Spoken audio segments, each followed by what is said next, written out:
Aku ingat saat suamiku membisikkan janji manis, semua orang melihatnya sebagai malaikat, tapi di kamar pengantin, tatapannya kosong. Ini adalah kesepakatan, bukan cinta, katanya dingin. Ternyata suamiku. Sebelum lanjut jangan lupa absen dulu ya. Kali ini aku pengen tahu kalian nontonnya dari kota mana aja. Tulis di kolom komentar, siapa tahu ada yang satu kota, atau malah ketemu teman baru dari berbagai daerah di Indonesia bahkan luar negeri. Dan seperti biasa, kalau kalian suka dengan konten di channel ini, jangan lupa tekan tombol like sebagai bentuk dukungan kalian, tinggalkan komentar juga ya, biar aku tahu pendapat kalian dan bisa bikin konten yang lebih seru lagi ke depannya. Tentunya subscribe juga, karena sangat penting agar channel ini bisa terus berkembang. Dan menghadirkan konten-konten yang makin bermanfaat serta menghibur buat kalian semua. Jari jemariku membelai ukiran nama di figura foto pernikahan kami, Maharani dan Satria. Aku duduk di kursi bludru ruang tamu, tepat di bawah bingkai foto itu, tapi rasanya seperti sedang melihat kehidupan orang lain. 3 kata itu terpahat dengan huruf kursif emas di atas sebuah adegan yang dipentaskan dengan sangat baik. Foto itu menunjukkan kami berdua, berdiri di pelaminan yang dihiasi ribuan mawar putih, saling berhadapan dengan senyum yang begitu sempurna. Namun jika kamu melihat lebih dekat, di sudut mataku yang tertutup veil mewah itu, kamu mungkin bisa melihat kilatan keraguan. Senyum kami berdua adalah senyum palsu yang begitu teliti disetel untuk kamera. Senyum itu bukan untuk mencerminkan kebahagiaan hati kami. Itu adalah senyum yang dirancang untuk satu tujuan penting, untuk menyenangkan dan memuaskan mata ibuku. Ibu selalu percaya bahwa citra adalah segalanya, dan foto pernikahan ini adalah mahakarya citra dirinya. Setiap kali aku melihatnya, aku merasakan beban dari ilusi itu menekan dadaku. Satria adalah aktor utama dalam sandiwara ini, dan aku tanpa sadar menjadi pemeran pendukung yang paling patuh. Aku mengingat hari pemotretan itu, Satria berdiri tegak, memamerkan profil terbaiknya. Ketika juru foto memintanya untuk menatap mataku dengan penuh cinta, ia hanya menghela napas pelan. Lakukan saja Rani. Kita perlu mendapatkan foto yang bagus untuk sampul album ibu. Katanya tanpa emosi, tatapannya saat itu bukan tatapan cinta, melainkan tatapan yang menghitung sudut dan pencahayaan. Di momen itulah aku pertama kali merasakan retakan tipis pada fondasi pernikahan kami. Itu bukan pernikahan dari hati, melainkan sebuah proyek bersama yang harus tampak indah di permukaan. Figura itu kini menjadi saksi bisu betapa dalamnya aku telah tenggelam dalam rencana orang lain. Aku tidak pernah punya definisi spesifik tentang lelaki impian. Mungkin karena sejak kecil aku sudah terbiasa hidup dengan standar dan harapan tinggi yang ditetapkan oleh ibuku. Ibuku adalah wanita yang sangat ambisius, yang memandang pernikahan bukan sebagai penyatuan cinta, melainkan sebagai investasi yang harus menghasilkan keuntungan sosial.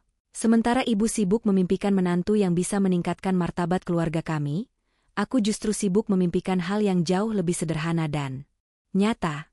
Impianku adalah membangun butik kecilku sendiri, sebuah tempat di mana aku bisa bebas menciptakan desain, memilih kain, dan melihat karyaku diakui karena kualitas, bukan karena nama belakang siapa yang memakainya. Dunia yang aku impikan adalah dunia yang penuh dengan benang, jarum, dan pelanggan yang tulus mencintai mode. Itu adalah impian yang berbau kain katun, bukan parfum mahal dan janji-janji kosong. Namun impianku itu selalu dianggap remeh oleh ibu. Desainer itu hobi Rani, bukan masa depan, katanya berulang kali. Masa depan yang sesungguhnya adalah stabilitas, keamanan finansial, dan status yang tidak bisa dibeli dengan menjahit baju. Baginya impianku terlalu kecil, terlalu berisiko, dan tidak cukup glamor untuk seorang anak tunggal dari keluarga terpandang. Ketika aku berjuang merintis butik kecilku dengan segala idealismeku, bekerja lembur, mengurus pembukuan, hingga harus mengorbankan waktu tidur, ibu sibuk mencarikan solusi untukku. Solusi itu tentu saja berbentuk seorang pria yang bisa menarikku keluar dari dunia benang dan jarum, dan memasukkanku ke dalam sangkar emas yang ia sebut kebahagiaan. Aku ingin berjuang, tapi ibu ingin aku menyerah pada kemapanan, dan kemudian Satria muncul, membawa serta semua kriteria yang ibu butuhkan untuk mewujudkan kebahagiaanku. Dan Satria adalah manifestasi berjalan dari setiap poin dalam daftar harapannya. Aku tidak melebih-lebihkan ketika mengatakan ia terlihat seperti keluar dari katalog pria sukses. Mari kita bedah Satria, si menantu sempurna versi ibu. Pertama, dari penampilan, dia tinggi semampai, dengan bahu lebar yang selalu ditutupi jas mahal buatan penjahit ternama. Posturnya selalu tegap, seolah-olah ia selalu sadar sedang diamati. Wajahnya tampan, dengan garis rahang yang tegas, dia menjaga penampilannya dengan sangat baik. termasuk potongan rambut dan janggut tipis yang selalu tertata rapi. Dia memancarkan aura kekuasaan dan kontrol diri. Kedua adalah pendidikan dan karir, lulusan universitas luar negeri, gelar master yang terpajang rapi di dinding kantornya. Dia memiliki bisnis startup yang bergerak di bidang properti, sebuah industri yang sangat menguntungkan. Di mata ibu, memiliki menantu seorang founder yang bergerak di sektor real adalah bukti kesuksesan yang tak terbantahkan.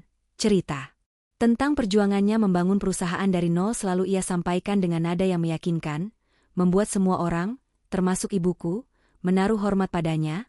Yang ketiga, dan ini yang paling dicintai ibu, adalah sopan santun dan etika sosial. Satria tahu bagaimana berbicara dengan orang tua, bagaimana memuji masakan ibu dengan bahasa yang elegan, dan bagaimana bersikap rendah hati, tapi tetap menunjukkan kelas di depan tamu penting. Dia selalu ingat hari ulang tahun ibu, selalu membawa hadiah yang mahal namun terasa personal. Kehadirannya membuat ibu merasa seperti bangsawan, seolah-olah seluruh dunia berputar mengagumi kesempurnaan menantunya. Satria adalah pria yang terprogram untuk memenangkan hati orang tua. Dia adalah mesin penghasil persetujuan sosial. Ibu selalu berkata, "Rani, lihat Satria. Dia tahu bagaimana membawa dirinya. Dia tahu bagaimana membuat hidupmu terjamin." Di sampingnya, aku merasa kecil, terlalu raw dan tidak terpoles. Satria adalah cetak biru yang ibu harapkan, dan setiap kali ia hadir, aku merasa desakan di pundakku. Nikahi dia, selamatkan dirimu. Lihat dia Rani, bisik ibu saat kami pertama kali bertemu Satria di acara reuni keluarga besar. Kami berdiri di sudut ruangan, dan Satria baru saja selesai berbicara dengan ayahku. Ia tersenyum, mengangguk hormat, dan pergi. Di mata ibu, saat itu bukan hanya sekadar melihat seorang pria, itu adalah momen penglihatan, matanya berbinar. Kilau ambisi yang sudah lama aku hafal. Kilauan itu adalah campuran antara harapan yang terpendam dan perhitungan yang tajam. Aku tahu pandangan itu adalah pandangan seorang kolektor yang baru saja menemukan barang antik paling langka. Ibu meraih lenganku, cengkeramannya kuat. "Dia adalah masa depan kamu," ujarnya dengan penekanan, suaranya rendah dan penuh rahasia. Itu bukan pertanyaan, melainkan sebuah deklarasi. Ibu sudah memutuskan. Aku menoleh ke arah Satria, yang saat itu sedang menerima telepon dan berjalan keluar ruangan. Aku mengamati gerak-geriknya yang luwes dan penuh percaya diri. Aku tidak bisa menyangkalnya. Satria memang menarik. Selain ketampanannya, ada sesuatu yang lain. Sorot matanya. Itu bukan sorot mata yang hangat atau ramah. Itu tajam, menusuk, seolah-olah sedang menganalisis setiap orang di sekitarnya. Suaranya berat, penuh otoritas, dan saat ia berbicara, semua orang mendengarkan. Ada aura misterius di sekelilingnya, yang di mata ibu dianggap sebagai karisma dan ketenangan seorang pemimpin. Saat itu, aku sedang berjuang mati-matian merintis butik kecilku dengan segala idealismeku. Aku sedang berada di puncak. Semangat untuk independen, untuk membuktikan pada ibu bahwa aku bisa berhasil dengan caraku sendiri. Maka, ketika ibu mendeklarasikan Satria sebagai masa depanku, aku hanya bisa mengangguk tipis. Anggukan itu adalah sebuah formalitas. Sebuah tanda bahwa aku mendengar, bukan bahwa aku setuju. Dalam hati, aku masih mencoba melawan takdir yang sedang disiapkan ibuku. 6 bulan pacarana, atau lebih tepatnya 6 bulan audisi, akhirnya membuahkan hasil. Ibu tidak membuang waktu.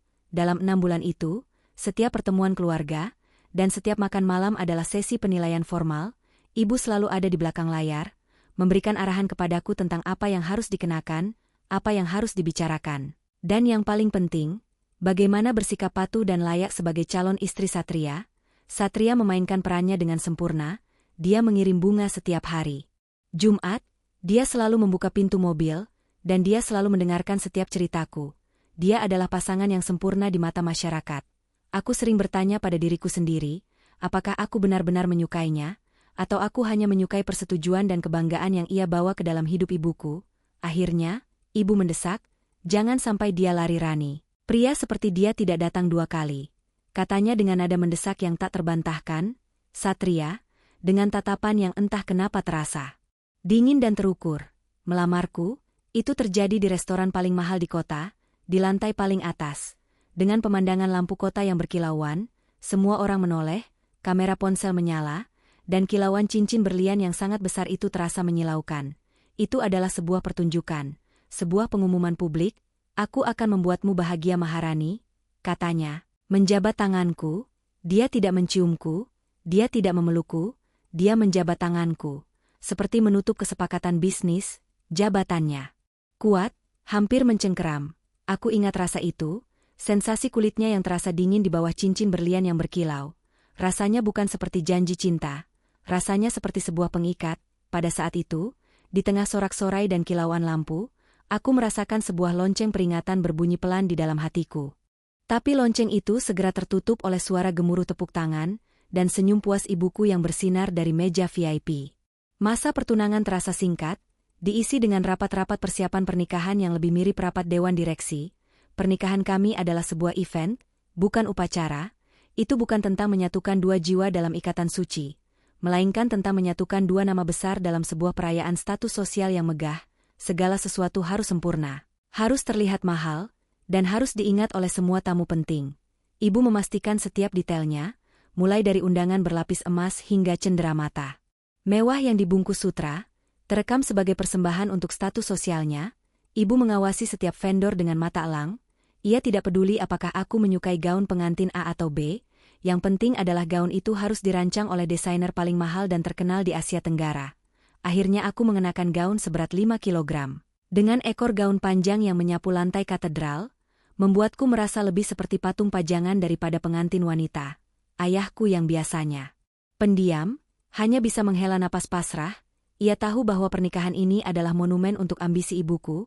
Aku melihatnya mencoba berbicara denganku beberapa kali, tetapi ibu selalu muncul, mengalihkan pembicaraan dengan detail tentang menu fusion yang tak ada habisnya.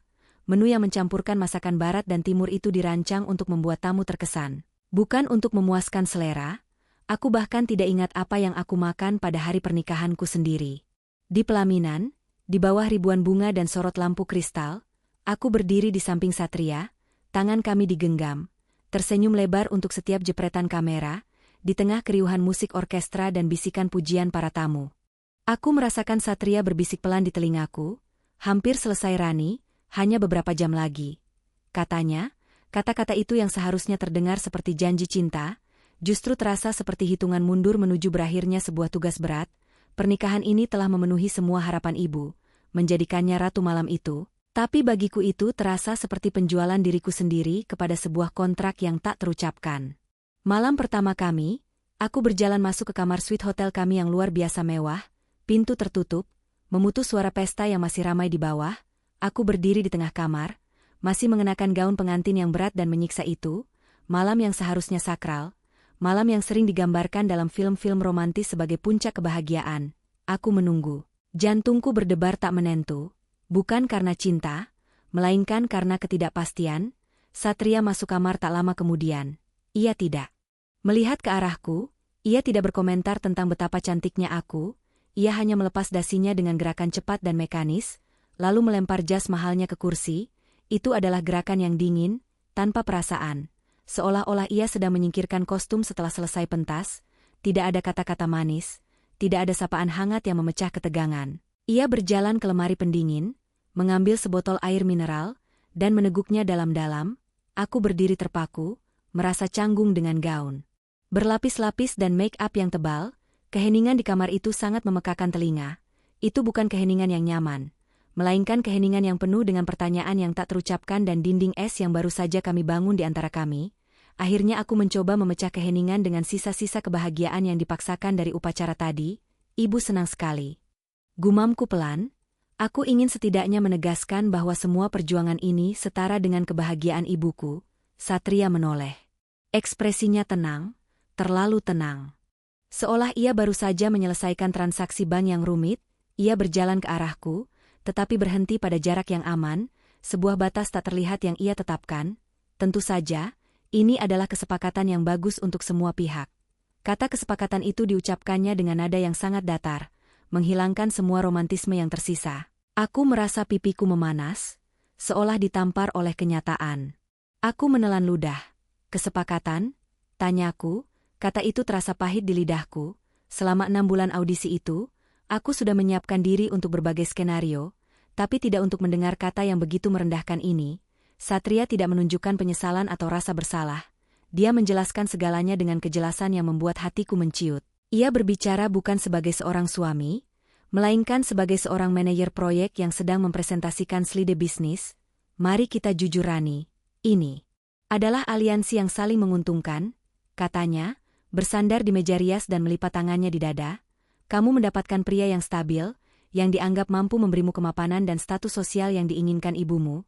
Ia kemudian melanjutkan, dan aku mendapatkan koneksi bisnis ayahmu, yang sangat kubutuhkan untuk proyek-proyek besar. Dan stabilitas sosial untuk image perusahaanku. Dia menjelaskan bahwa di mata para investor besar, memiliki istri dari keluarga terpandang sepertiku adalah bentuk jaminan bahwa ia adalah pria yang dapat dipercaya dan tidak akan melakukan hal gila. Dan ibumu, dia mendapatkan menantu impiannya, yang bisa ia banggakan di setiap pertemuan sosial. Semua pihak menang, sempurna. Dia menyelesaikan penjelasannya dengan nada final, seolah-olah ia baru saja menutup kasus. Itu adalah momen yang menghancurkan. Di tengah kemewahan kamar pengantin kami, aku menyadari bahwa aku bukan cinta sejatinya, melainkan sebuah aset. Aku adalah kunci, image, dan koneksi yang ia butuhkan untuk mendaki tangga kesuksesannya. Kami tidak menikah karena hati, melainkan karena angka dan kepentingan. Dia tersenyum lagi, tapi seperti yang sudah-sudah, hanya sudut bibirnya yang bergerak, matanya tetap kosong, menatapku seolah aku adalah benda mati, bagian dari perabotan baru di rumahnya. Jarak emosional kami, yang baru beberapa jam disembunyikan oleh euforia pesta, kini terbentang luas, dingin, dan tak terhindarkan. Sejak hari itu rumah mewah kami, hasil desain interior mahal dengan sentuhan minimalis dan elegan, berubah menjadi etalase. Itu adalah rumah yang indah, fungsional, tapi tanpa jiwa. Aku dan Satria menjalani hidup dalam jadwal yang ketat dan terprogram. Sama seperti saat kami masih audisi, hanya saja kali ini, peran kami permanen. Satria adalah direktur utama di rumah ini, ia yang menentukan aturan, ia yang mengatur agenda, dan ia yang mengendalikan semua. Aku adalah pajangan terbaiknya. Tugas utamaku adalah tampil memukau di acara sosial, menjadi tuan rumah yang ramah untuk klien pentingnya, dan tidak pernah, sama sekali tidak pernah, mempertanyakan keputusannya. Rutinitas kami sangat mekanis, sarapan tanpa suara, hanya bunyi denting sendok dan halaman koran yang dibalik. Satria selalu membaca berita bisnis, wajahnya tegang dan fokus, seolah-olah ia sedang berperang. Makan malam seringkali formal, dengan kolega atau investor. Dalam pertemuan itu, aku harus berbicara dengan cerdas dan menarik, tetapi tidak boleh terlalu cerdas atau terlalu menarik, agar tidak mengalihkan perhatian dari Satria. Dan tidur malam, selalu berjarak, kami berbagi ranjang king size, tapi ada jurang tak terlihat yang memisahkan kami. Satria selalu tidur telentang, kaku, seolah ia takut melepas kewaspadaannya. Bahkan dalam tidur, tidak ada sentuhan, tidak ada bisikan, hanya keheningan berat yang menjadi lagu pengantar tidurku. Setelah beberapa minggu, aku mulai memperhatikan kebiasaan-kebiasaan kecilnya yang aneh. Kebiasaan yang tidak sesuai dengan citra menantu sempurna yang ia bangun di depan ibuku, kebiasaan yang mulai menanamkan benih kecurigaan di hatiku, bahwa kesepakatan ini jauh lebih rumit dan gelap daripada yang ia jelaskan pada malam pertama kami. Aku tahu, hidupku di dalam etalase ini hanyalah permulaan dari sebuah cerita yang lebih kelam. Kebiasaan pertama adalah tentang ruang kerjanya. Itu adalah ruangan yang paling besar dan paling mewah di rumah kami.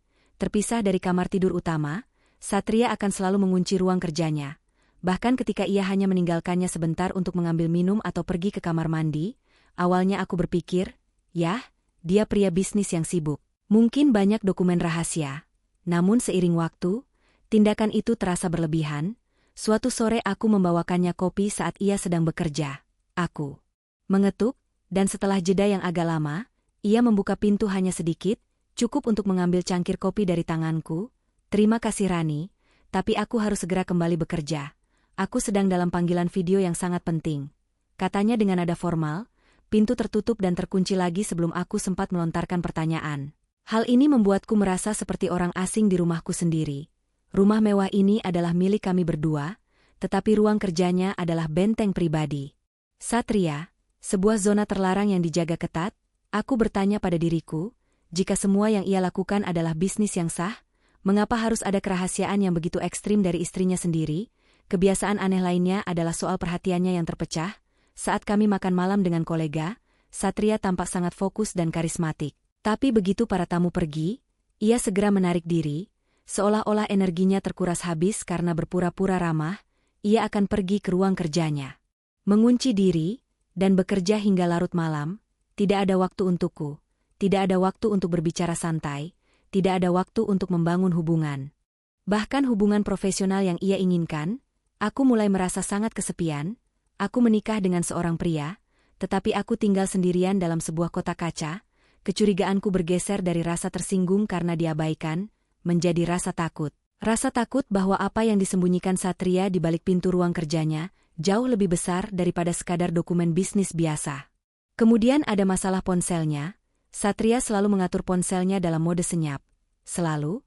Aku tidak pernah mendengar dering atau notifikasi apapun darinya. Bahkan saat ia sedang santai di akhir pekan, ini adalah kebiasaan yang tidak biasa untuk seorang CEO startup yang seharusnya siaga 24 jam. Tentu saja ia beralasan bahwa itu adalah cara untuk menjaga fokus dan menghindari gangguan, tapi sekali lagi, aku merasa ada sesuatu yang tidak jujur dari penjelasannya. Suatu siang, saat kami berada di ruang santai, ponselnya tiba-tiba bergetar di atas meja kopi, layarnya menyala, menunjukkan nama AP dan sebuah ikon telepon berwarna merah. Getarannya sangat pelan, hampir tak terdengar. Satria yang sedang membaca majalah, langsung terlihat tegang, gerakannya tiba-tiba kaku. Ia tidak menjawab panggilan itu di depan mataku. Sebaliknya, jika itu adalah panggilan yang ia anggap penting, ia akan meninggalkanku dan pergi. Ia akan berjalan ke balkon terluar atau ke taman belakang, dan berbicara. Dengan suara yang sengaja direndahkan, suaranya menjadi bisikan, sangat jauh dan terpotong-potong oleh jarak. Aku pernah mencoba mendekat sekali. Aku berjalan ke jendela, pura-pura menyiram tanaman. Aku hanya bisa menangkap beberapa kata yang sangat cepat dan bernada serius. Jangan sampai, bereskan segera, aku akan mengurus uang. Aku segera menjauh dari jendela. Berpura-pura tidak terjadi apa-apa. Jantungku berdebar kencang. Uang apa yang dia urus? Mengapa harus dibisikkan? Dan mengapa nada suaranya begitu berbeda? Bukan lagi suara percaya diri CEO.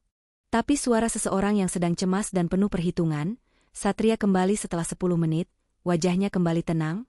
Masalah kecil di proyek, jelasnya tanpa aku bertanya. Aku mengangguk, tapi kecurigaan itu kini sudah berakar kuat. Memberitahuku bahwa itu bukan masalah kecil, sikapnya yang tertutup, ditambah panggilan-panggilan rahasia, membuatku yakin ada sesuatu yang besar yang ia sembunyikan. Malam itu, rasa takut yang kubawa sejak lama akhirnya mencapai puncaknya. Aku terbangun karena haus sekitar pukul 02.30 dini hari, suasana rumah sangat sunyi, hanya suara AC sentral yang berdesir pelan. Aku bangkit dari tempat tidur, berusaha untuk tidak membangunkan Satria yang tidur di sisi ranjang yang lain, masih dalam posisi kaku yang biasa. Saat aku berjalan melewati lorong menuju dapur, mataku menangkap sesuatu yang tidak biasa. Cahaya remang-remang memancar dari celah bawah pintu ruang kerjanya. Pukul 02.30 dini hari, ia masih di sana. Bekerja, rasa hausku terlupakan, rasa ingin tahu bercampur dengan rasa takut yang dingin.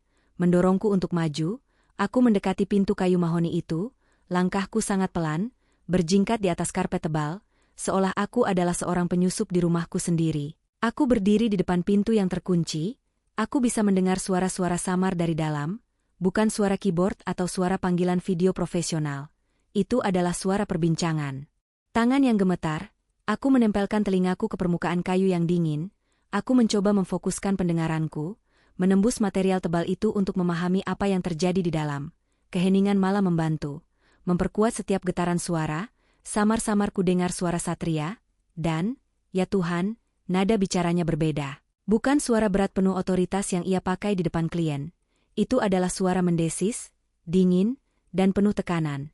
Jelas sekali ia sedang marah, tapi amarahnya tertahan. Seperti magma yang mendidih di bawah tanah. Kau harus membereskannya sekarang. Suara Satria terdengar tajam, seperti pecahan es. Jangan sampai ada yang mencium bau busuk ini.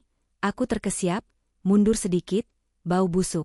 Kata-kata itu berputar di kepalaku, terasa sangat kontras dengan citra Satria yang rapi dan steril. Busuk dalam konteks bisnis hanya bisa berarti satu hal, skandal, kebohongan, atau sesuatu yang ilegal. Hening sejenak, aku yakin ia sedang mendengarkan jawaban dari orang di ujung telepon, lalu Satria berbicara lagi, kali ini dengan nada yang lebih dingin, lebih mengancam, dan lebih final. Urus dia, aku tidak mau tahu. Aku sudah memberimu waktu. Jika dia bicara, kita semua tamat. Jantungku berdebar seperti genderang perang yang ditabuh di ruang sempit. Urus dia. Kalimat itu bukan terdengar seperti mengurus dokumen atau proyek. itu terdengar seperti mengurus orang. Orang yang tahu rahasianya, orang yang bisa membuatnya tamat, busuk apa, skandal yang melibatkan apa, siapa yang harus dia urus, dan yang paling penting, bau apa yang sedang ia sembunyikan di balik senyumnya yang sempurna. Dalam kegelapan malam itu, aku menyadari bahwa aku tidak hanya menikahi seorang penipu finansial, tetapi mungkin saja seorang pria yang terlibat dalam sesuatu yang jauh lebih gelap dan berbahaya, sesuatu yang bisa menyakiti, bahkan membunuh. Aku segera kembali ke kamar, bersembunyi di bawah selimut, menarik napas seolah-olah aku baru saja muncul dari air. Aku berpura-pura tidur, memejamkan mata kuat-kuat, berharap. Detak jantungku yang keras tidak terdengar. Aku takut pada pria yang tidur di sebelahku. Aku takut pada kebenaran yang kini mengintai di balik pintu terkunci. Ketika Satria akhirnya masuk, ia tidak menyalakan lampu, ia berjalan kaku, lalu tidur telentang seperti biasa. Ia tidak menoleh ke arahku, aku bisa merasakan ketegangan memancar darinya. Ia menatap langit-langit, matanya terbuka di kegelapan, seolah sedang merencanakan langkah selanjutnya, langkah yang mungkin melibatkan mengurus orang. Aku berbaring di sana, terjaga sepenuhnya, menyadari bahwa pernikahan impian ibuku adalah awal dari mimpi buruk pribadiku. Aku harus mencari tahu apa yang ia sembunyikan, bahkan jika itu mempertaruhkan nyawaku sendiri. Rasa takut itu kini telah berubah menjadi tekad yang dingin. Setelah mendengar kata-kata urus dia dan bau busuk, aku tahu ini bukan lagi tentang kebahagiaan pribadiku atau mempertahankan ilusi ibu. Ini adalah tentang kebenaran dan mungkin, tentang keselamatan seseorang. Keesokan harinya terasa berbeda. Udara pagi yang cerah terasa ironis dibandingkan dengan suasana gelap di hatiku. Aku turun ke meja makan, wajahku pucat, tetapi aku berusaha keras mempertahankan ekspresi normal. Sarapan pagi itu adalah akting terhebatku. Satria muncul, tampak segar dan tanpa jejak lelah akibat begadang semalam. Dia mengenakan pakaian jogging mahalnya. Dia menyapaku dengan senyum formal yang biasa, seolah-olah percakapan mengancam di tengah malam itu tidak pernah terjadi. Di matanya aku melihat kedalaman yang tak terduga, yang kini aku tafsirkan sebagai kepiawaiannya menyembunyikan rahasia. Aku akan jogging pagi di sekitar kompleks, katanya, sambil mengambil kunci mobil dari meja. Ia menambahkan, aku akan kembali dalam 1 jam, jangan lupa siapkan jadwal makan malam kita untuk besok. Aku mengangguk, hati-hati menelan setiap gigitan roti panggangku. 1 jam, itu adalah jendela waktu yang sangat singkat. Tetapi itu adalah satu-satunya kesempatan yang kumiliki, waktu 1 jam di mana Satria si penjaga benteng akan pergi dari rumah. Aku harus mengambil risiko. Aku harus masuk ke ruang kerjanya. Sesaat setelah Satria keluar dan gerbang rumah kami tertutup dengan bunyi berderit pelan, aku melompat dari kursi, adrenalin memompa, mengalahkan rasa mual karena gugup. Tidak ada waktu untuk berpikir 2 kali. Aku harus bertindak sebelum tekadku mencair. Aku langsung menuju pintu ruang kerja Satria. Seperti biasa pintu itu terkunci rapat. Aku mencoba memutar pegangan pintu, berharap Satria lupa menguncinya dalam keadaan terburu-buru. Tentu saja itu tetap terkunci. Satria terlalu teliti untuk membuat kesalahan seperti itu. Aku tahu Satria menggunakan kunci fisik sebagai cadangan, karena ia pernah mengeluhkan sistem kunci elektronik yang sering error. Pertanyaannya, di mana ia menyembunyikan kunci serep itu? Pria yang sangat paranoid seperti Satria pasti akan menyimpannya di tempat yang sangat rahasia, tetapi mungkin juga di tempat yang ia pikir tidak akan pernah dicari oleh orang lain. Aku mulai mencari dengan panik. Aku memeriksa laci meja di ruang tamu, di bawah bantal sofa, bahkan di dalam vas bunga dekoratif. Tidak ada. Setiap detik berlalu terasa seperti 1 menit. Aku bisa membayangkan Satria sedang berlari, dan jam pengembaliannya semakin mendekat. Pikiranku berputar kencang, di mana orang menyimpan rahasia di rumah yang penuh dengan mata, termasuk ibuku sendiri. Jawabannya haruslah di depan mata, di tempat yang terlihat normal, tetapi tidak pernah disentuh.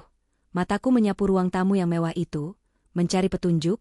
Aku melihat lukisan pemandangan Eropa yang sangat besar dan mahal, tergantung di dinding dekat tangga. Lukisan itu terasa asing, tidak cocok dengan gaya minimalis modern rumah kami. Lukisan itu adalah pengecualian yang mencolok. Aku mendekati lukisan itu adalah lukisan kanvas tebal, berbingkai kayu berat. Aku mengulurkan tangan dan menyentuh bagian belakang bingkai. Tanganku meraba kehangatan yang aneh di balik kanvas. Dengan hati-hati aku mengangkat sedikit lukisan itu, dan di sanalah tergantung di balik kanvas itu pada sebuah kait kecil. Ada 2 kunci, 1 untuk garasi, dan 1 lagi, kunci kuningan kecil dengan pegangan ukiran yang khas. Kunci ruang kerja Satria. Setelah mencari dengan panik, aku menemukannya tergantung di balik lukisan pemandangan di ruang tamu, tempat yang sangat rahasia tapi juga sangat terbuka. Sungguh ironis, Satria menyembunyikannya di tempat yang paling jelas. Yakin bahwa tidak ada seorang pun yang akan berpikir untuk mengganggu dekorasi dinding yang mahal itu, aku mencengkeram kunci itu, tanganku gemetar, bukan hanya karena ketakutan, tetapi juga karena rasa kemenangan kecil yang nekat. Kunci kecil ini adalah tiketku menuju kebenaran, menuju inti dari semua misteri ini. Aku kembali ke pintu ruang kerja, aku memasukkan kunci kuningan itu ke dalam lubangnya, terdengar bunyi klik yang memuaskan dan menakutkan secara bersamaan. Aku menarik napas dalam-dalam, mengumpulkan semua keberanianku. Aku menyadari bahwa begitu aku membuka pintu ini, aku tidak akan bisa kembali ke kehidupan lamaku yang penuh ilusi. Aku memutar kenop pintu, ruangan itu menyambutku dengan aroma pekat yang khas, campuran kertas, parfum maskulin yang mahal, dan bau dingin dari AC yang terlalu kuat. Aku melangkah masuk, menutup pintu dengan sangat hati-hati, memastikan tidak ada bunyi yang terdengar. Ruangan itu rapi, terlalu rapi, sebuah meja kerja besar dari kayu gelap, kursi kulit mewah, komputer layar datar ganda yang canggih, dan rak buku yang dipenuhi koleksi buku tebal tentang investasi dan strategi bisnis. Sekilas, ruangan ini adalah gambaran sempurna dari kantor seorang CEO yang sukses. Aku berjalan perlahan, mencoba memproses semuanya. Tidak ada kekacauan, tidak ada tumpukan kertas yang sembarangan. Semuanya tertata, seolah dirancang untuk menunjukkan keteraturan yang tidak memungkinkan adanya rahasia. Aku mulai mencari-cari, aku membuka laci-laci meja yang sudah dikunci secara sentral dan kini terbuka. Laci pertama berisi pulpen mahal dan post-it notes. Laci kedua berisi alat tulis dan beberapa kartu nama. Laci ketiga, penuh dengan buku cek bank dan dokumen bank yang sah. Nol, tidak ada yang aneh. Aku memeriksa map-map di rak. Semua adalah laporan keuangan triwulanan yang membosankan dan presentasi klien. Semuanya tampak legal dan profesional. Rasa panik mulai merayap di hatiku. Waktuku hampir habis, dan semua yang kutemukan hanyalah bukti bahwa Satria adalah seorang CEO yang sangat terorganisir. Mungkin aku salah. Mungkin aku terlalu berprasangka buruk dan hanya mendengar misunderstanding di tengah malam. Mungkin aku hanya istri paranoid yang cemburu pada kesuksesan suaminya. Aku hampir menyerah. Keyakinan dinginku mulai runtuh. Tepat saat aku hendak memutuskan untuk segera keluar, agar tidak tertangkap basah, mataku menangkap sesuatu di sudut ruangan. Itu adalah rak buku lain, yang tersembunyi sebagian di balik tiang arsitektur. Rak itu berisi buku-buku yang jauh lebih tua, buku-buku yang tampak jarang disentuh. Aku mendekatinya. Dan saat aku memandangi deretan buku-buku tebal tentang sejarah dan filsafat, buku-buku yang sama sekali tidak cocok dengan minat Satria pada properti, aku melihat sebuah kejanggalan kecil. Salah satu buku dengan sampul biru tua, diletakkan tidak sejajar dengan buku-buku lainnya, sedikit menjorok keluar. Aku menarik napas, instingku berteriak, aku mengulurkan tangan, meraih buku biru tua itu, dan menariknya keluar, dan di baliknya, ada yang tersembunyi. Itu adalah sebuah kotak logam kecil yang kokoh, berwarna abu-abu gelap. Itu bukan kotak P3K. Itu adalah sebuah brankas kecil, brankas yang disembunyikan di balik buku-buku yang ia harapkan tidak akan pernah aku sentuh. Aku tahu, apapun yang ada di balik pintu terkunci, di balik tatapan kosong Satria, dan di balik keangkuhan ibuku, akan ada di dalam kotak logam ini, kebenaran yang aku cari, yang sangat gelap hingga harus disembunyikan di dalam brankas, sudah ada di depanku. Itu adalah sebuah brankas kecil, terpasang rapi di dinding belakang rak buku. Brankas itu memiliki kombinasi digital, deretan tombol angka yang menunggu sandi rahasia. Aku menyentuh permukaannya yang dingin, bentuknya kecil, tetapi rasanya seolah menyimpan beban seluruh dunia. Waktuku terus menciut, sudah hampir setengah jam sejak Satria pergi jogging. Aku bisa membayangkan dia sudah mencapai titik baliknya di ujung kompleks perumahan, dan setiap langkahnya kini membawanya kembali, semakin dekat ke rumah, semakin dekat ke ruangan ini. Aku mencoba membukanya, menekan tombol power, layar kecil menyala, menampilkan deretan garis kosong yang meminta 6 digit. Angka. Aku mencoba beberapa angka yang paling umum, tanggal lahir Satria, error, tanggal ulang tahun pernikahan kami. Itu masih terlalu baru dan klise untuk pria seperti dia, error. Aku mencoba nomor-nomor yang berhubungan dengan perusahaannya, tahun pendirian, nomor telepon kantor, semua gagal. Setelah 3 kali percobaan, layar menunjukkan peringatan. Tunggu 60 detik sebelum mencoba lagi. Rasa panik menyerangku. Setiap detik yang terbuang terasa sangat berharga. aku berjalan mondar-mandir di ruangan itu, mencoba menenangkan diri dan memikirkan seperti apa pikiran Satria bekerja. Dia adalah pria yang logis, tetapi juga pria yang sangat terikat pada dirinya sendiri, dan apa yang membuatnya menjadi dirinya saat ini. Dia tidak akan memilih angka acak. Dia akan memilih angka yang signifikan, angka yang memiliki arti mendalam dan personal, yang ia yakini tidak akan pernah diketahui oleh orang lain.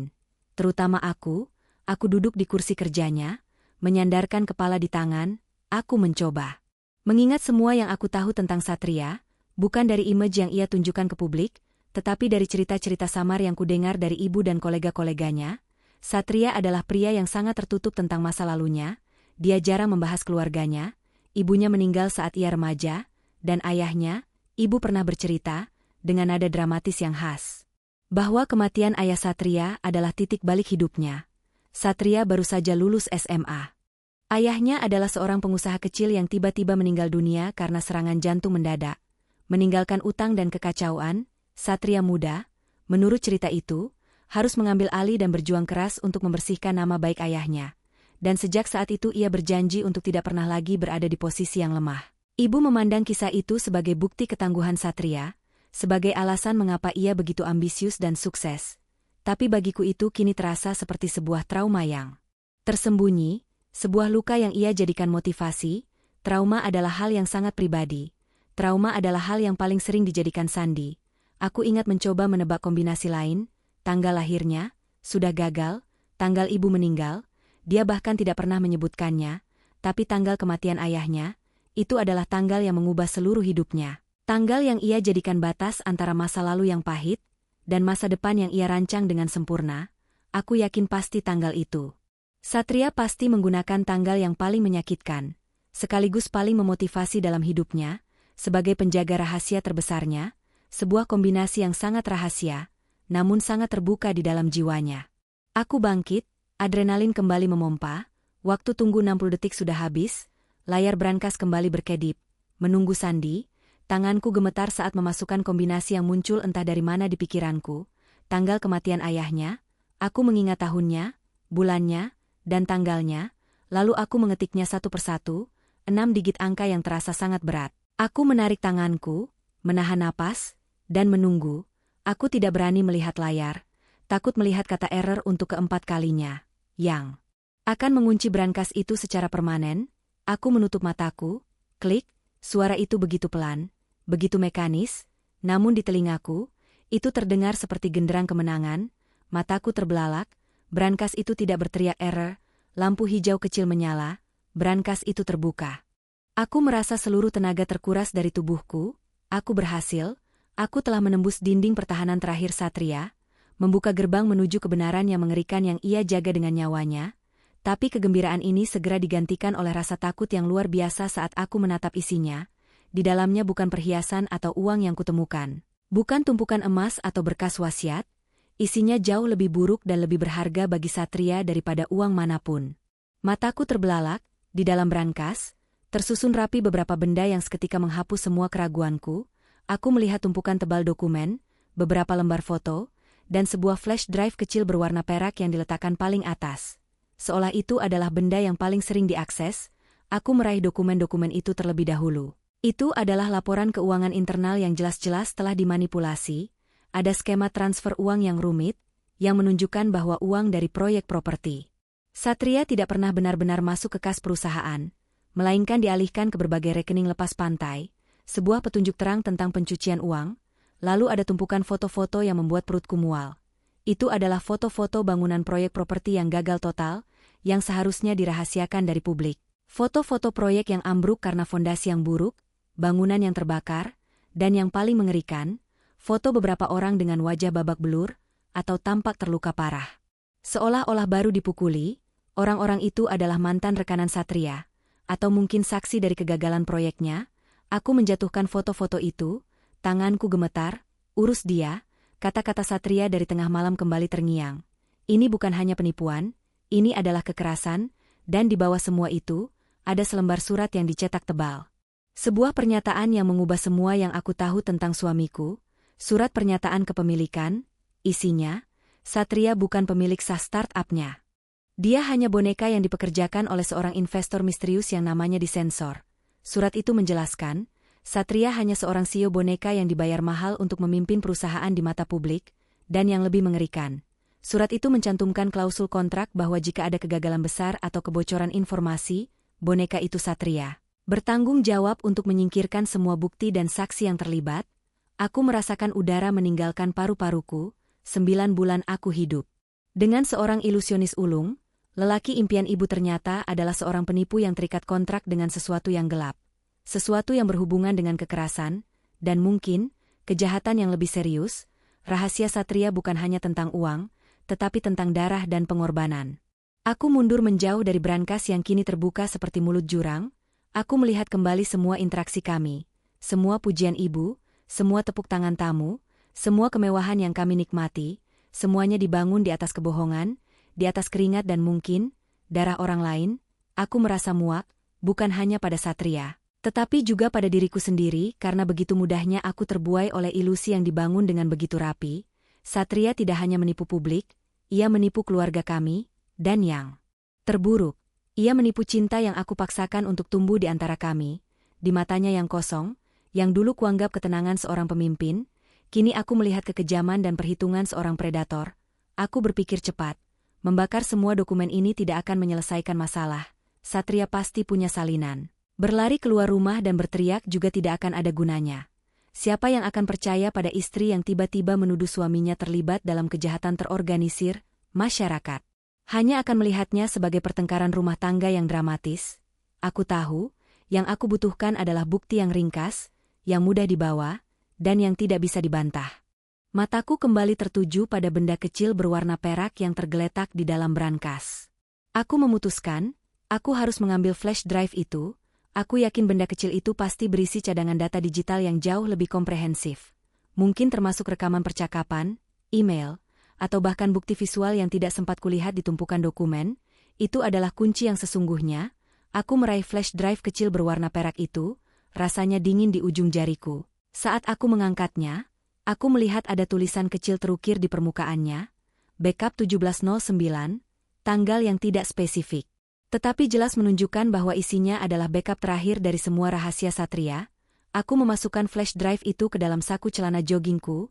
Aku ingin menyimpannya di tempat yang paling dekat denganku, tempat yang paling mudah aku pertahankan jika terjadi sesuatu. Sensasi keberadaan benda itu di sakuku memberiku sedikit keberanian. Seolah-olah aku kini memegang senjata rahasia yang dapat melawan kekuatan Satria. Sambil berhati-hati, aku menutup brankas itu kembali. Aku memasukkan sandi, dan bunyi klik yang mengunci brankas terdengar. Aku mengatur kembali buku biru tua itu, memastikan penempatannya sama persis seperti saat aku menemukannya. Tidak boleh ada jejak. Aku harus membuatnya percaya bahwa rahasianya masih aman. Kemudian aku memandang sekeliling ruangan sekali lagi. Meja rapi, kursi teratur, pintu terkunci. Semuanya harus kembali ke keadaan sempurna yang Satria tinggalkan. Aku harus menjadi Maharani yang bodoh, Maharani yang tidak tahu apa-apa, Maharani yang terlalu sibuk dengan gaun untuk memperhatikan kejahatan suaminya. Jantungku berdebar semakin cepat. Aku bisa mendengar bunyi detak jarum jam di dinding. Sudah hampir 1 jam. Satria sebentar lagi kembali. Waktuku sudah habis. Aku segera meninggalkan ruang kerja.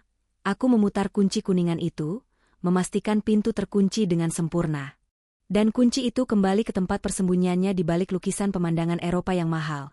Semua harus sempurna, agar aku punya waktu untuk melarikan diri sebelum Satria menyadari apa yang telah hilang.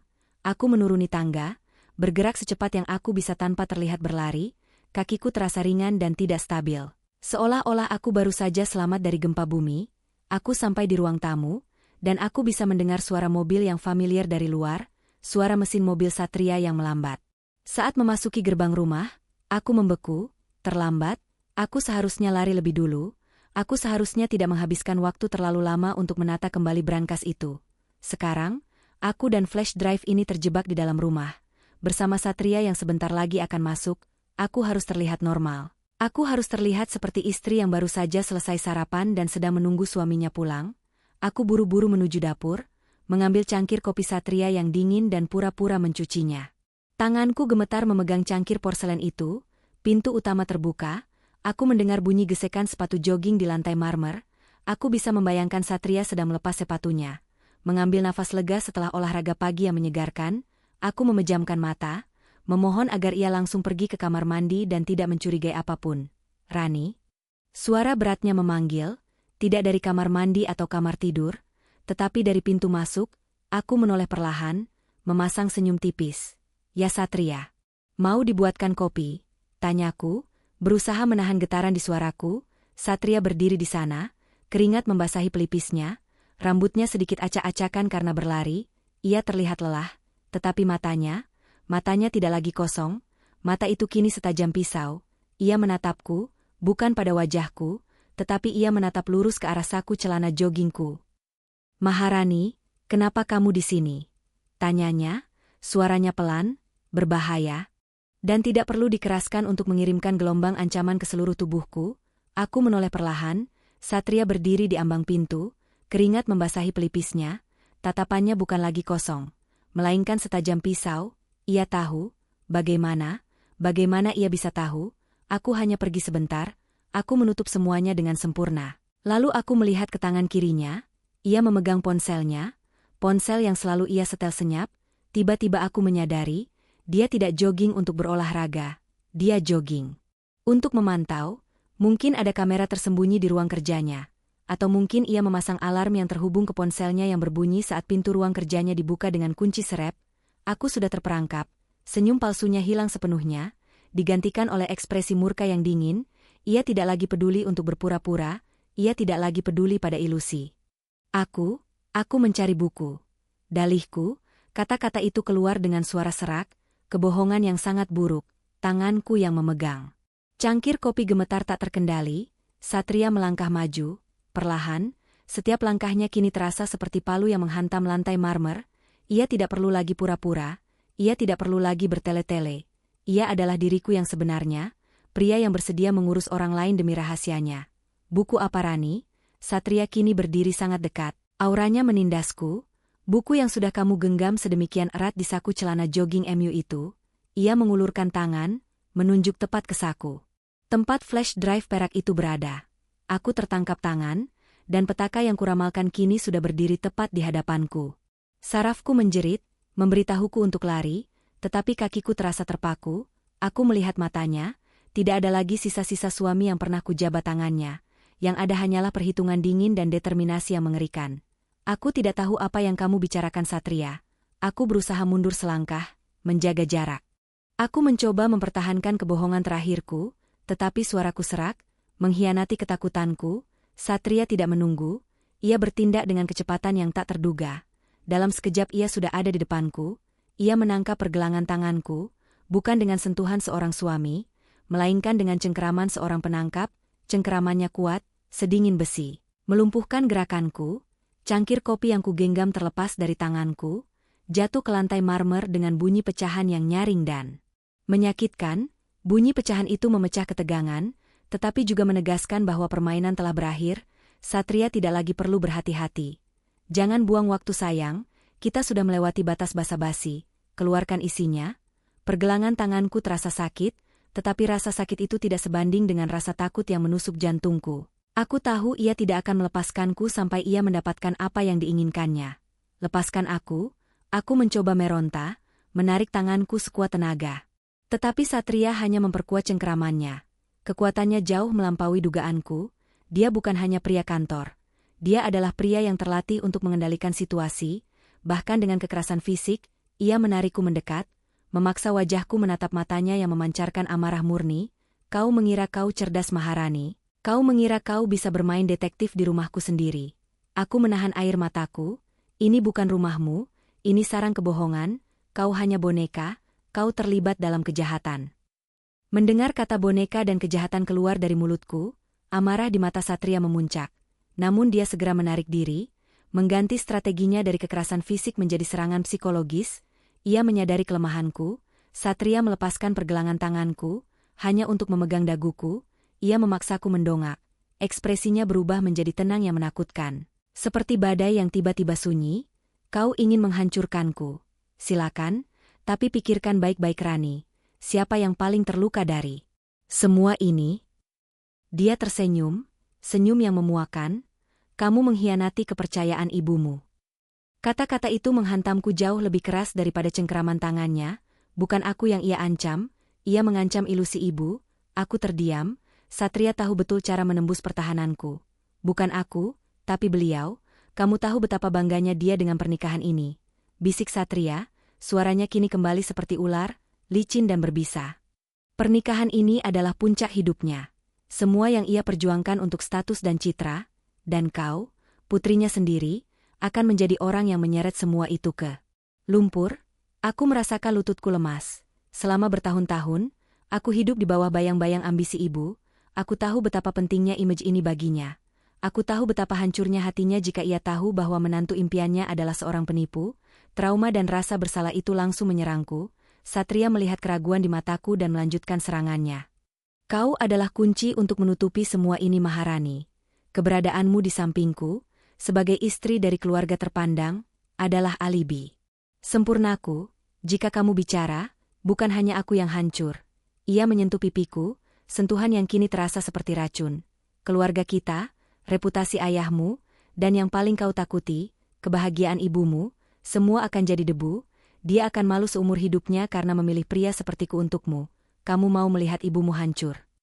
Ancaman itu nyata, dingin, dan mematikan.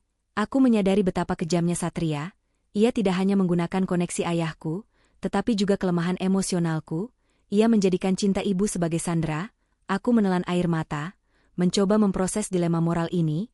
Apakah aku harus melindungi ilusi ibuku, ataukah aku harus melindungi kebenaran dan mungkin nyawa orang-orang tak bersalah yang disebutkan dalam dokumen brankas? Pikiranku melayang ke foto-foto orang babak belur di brankas. Orang-orang yang Satria urus. Aku tahu jika aku diam, Satria akan terus melakukan kejahatan, dan ilusi yang kuberikan pada ibu akan dibangun di atas penderitaan dan kekerasan orang lain. Aku tidak bisa membiarkan itu. Aku tidak bisa membiarkan Satria melanjutkan kejahatannya. Bahkan jika itu berarti menghancurkan ilusi yang dibangun ibu. Ibuku adalah wanita yang kuat.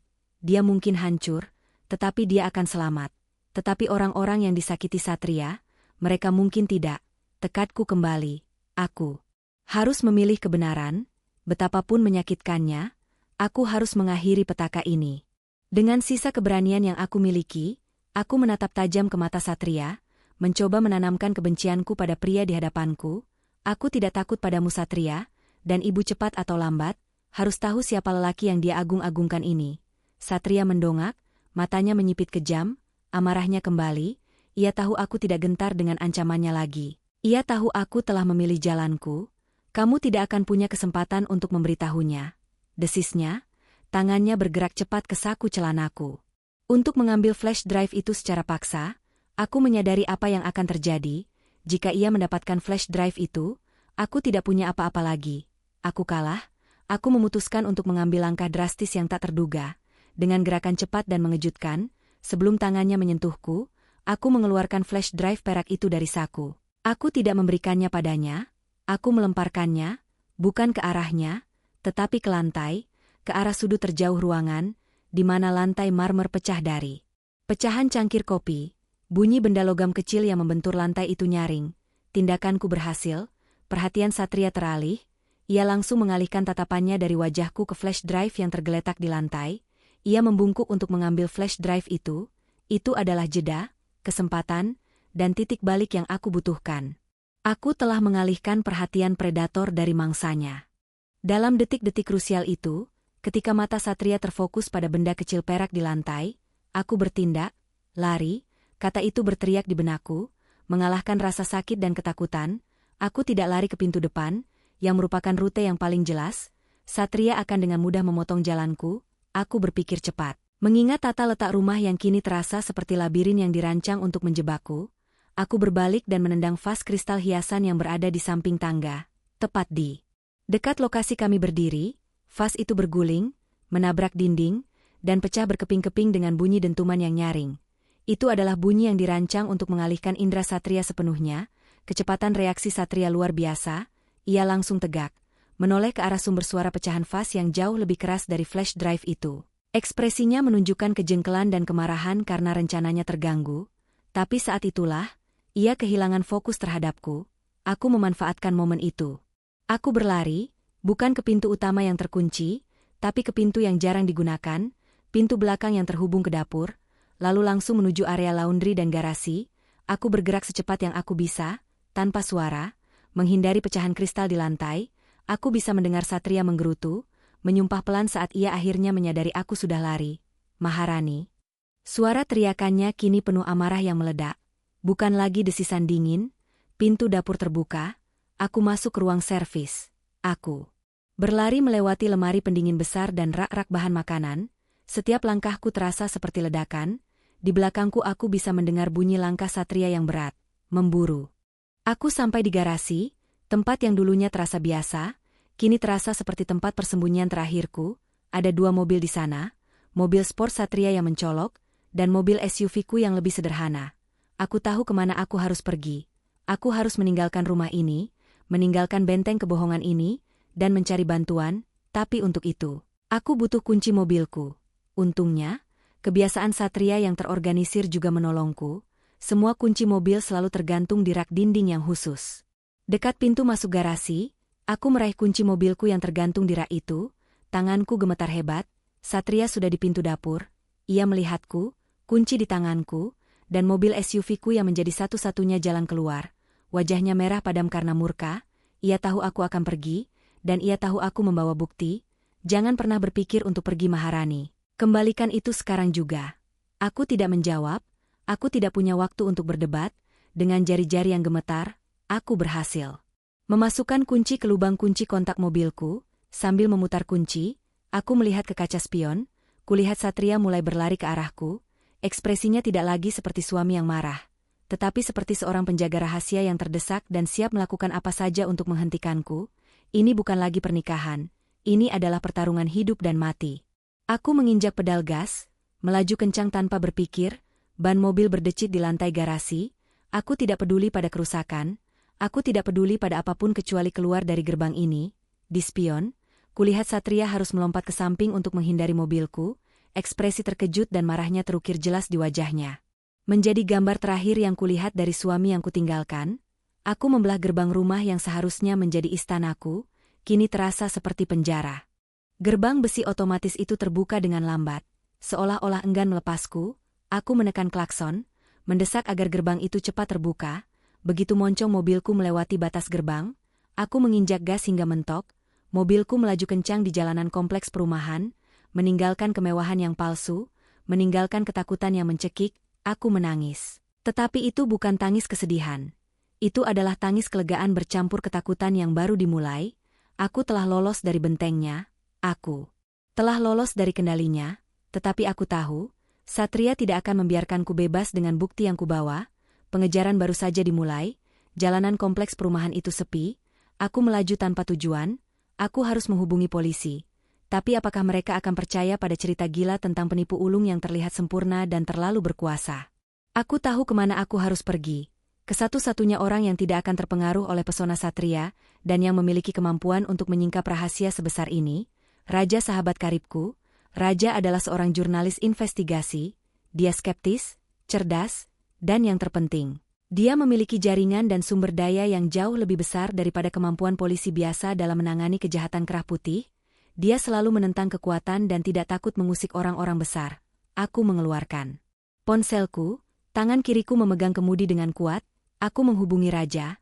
Panggilan pertama tidak terjawab, jantungku mencelos. Aku mencoba lagi, panggilan kedua diangkat.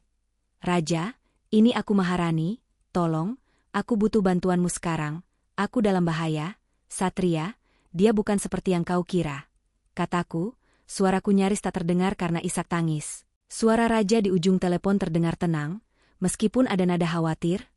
Rani, pelan-pelan, ada apa sebenarnya? Di mana kamu? Aku menjelaskan. Semuanya dengan cepat, tanpa detail. Hanya intinya, flash drive, rahasia gelap, Satria adalah boneka, dan aku sedang dikejar.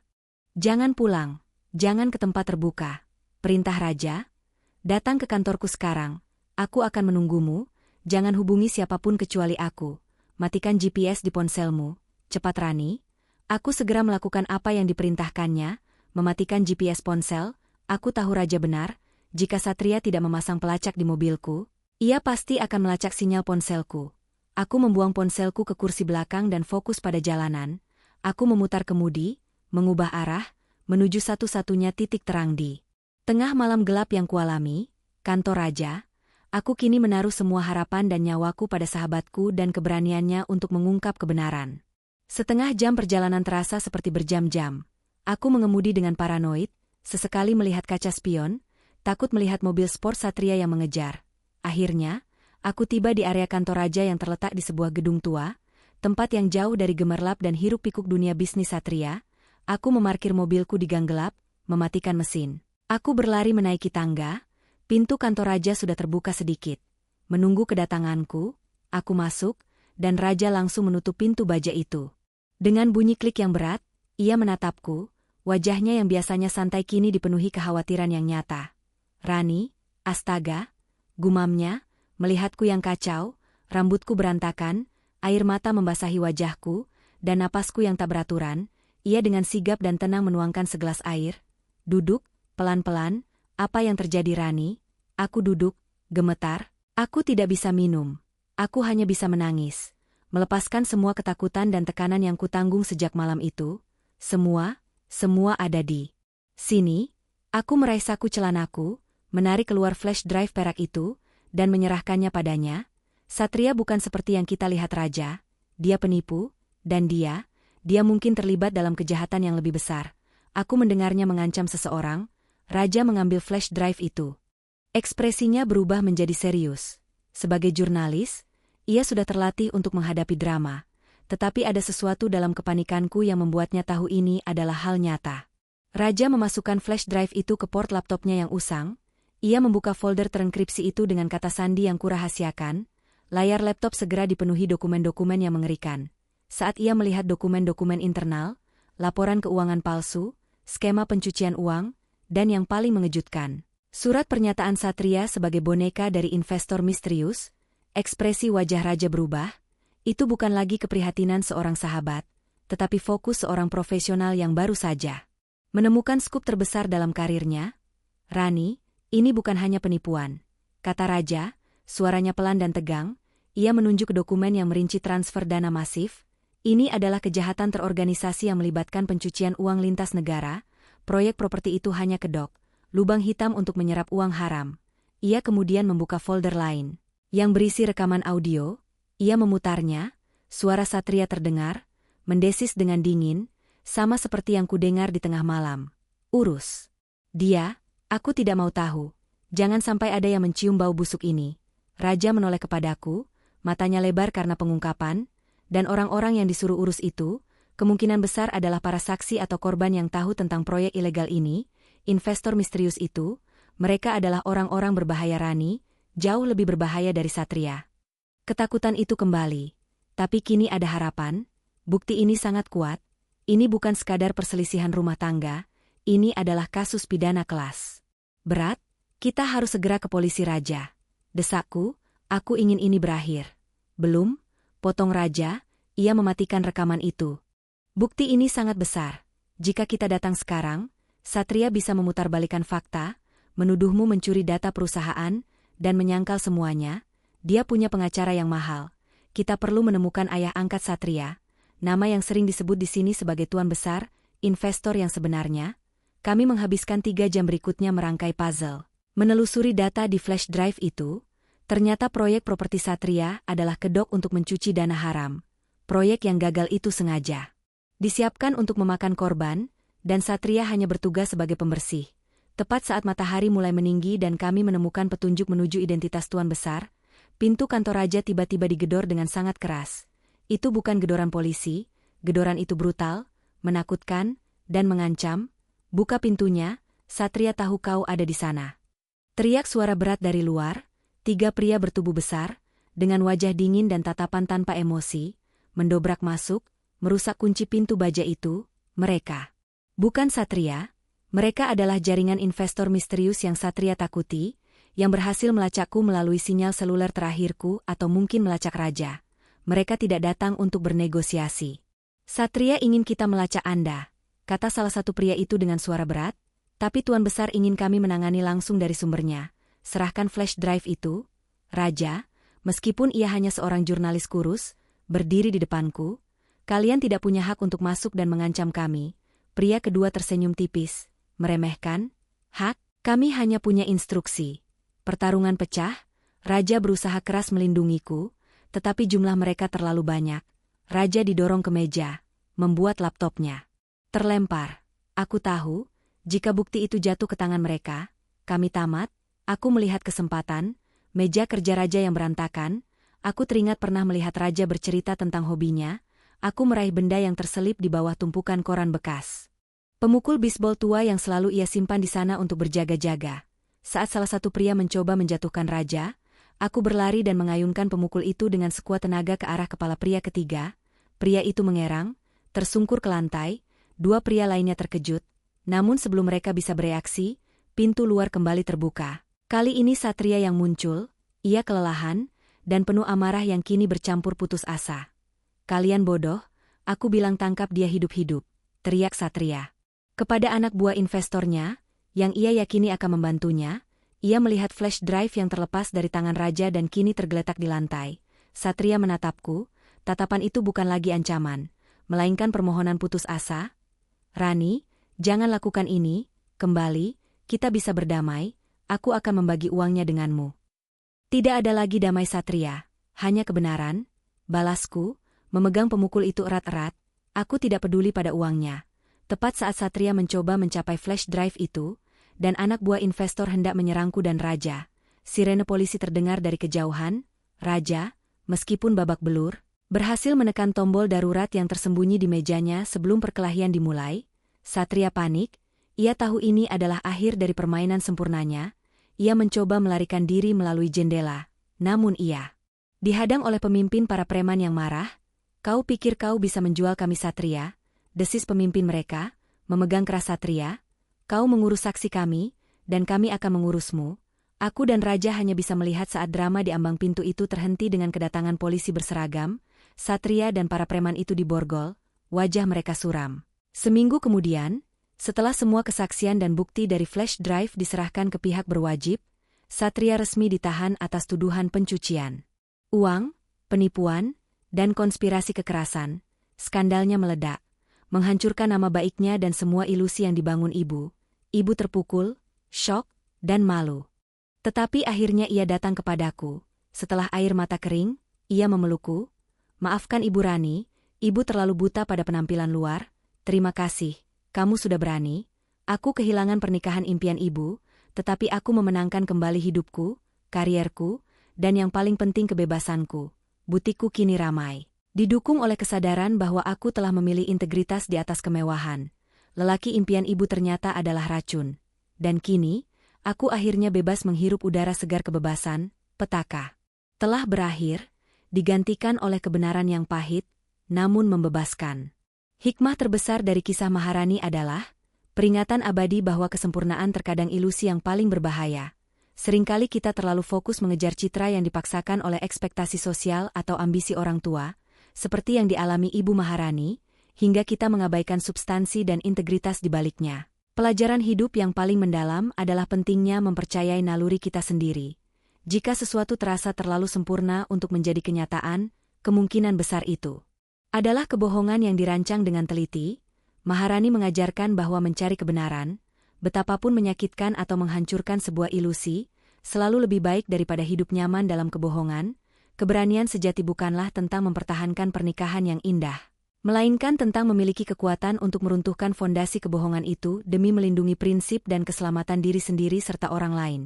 Pada akhirnya, harga diri dan kebebasan untuk hidup autentik, di luar sangkar emas yang dibangun atas penipuan, jauh lebih berharga daripada status sosial atau persetujuan siapapun. Percayalah pada bisikan hati yang mengatakan ada bau busuk, karena itu adalah kompas terbaik menuju kebenaran dan pembebasan sejati.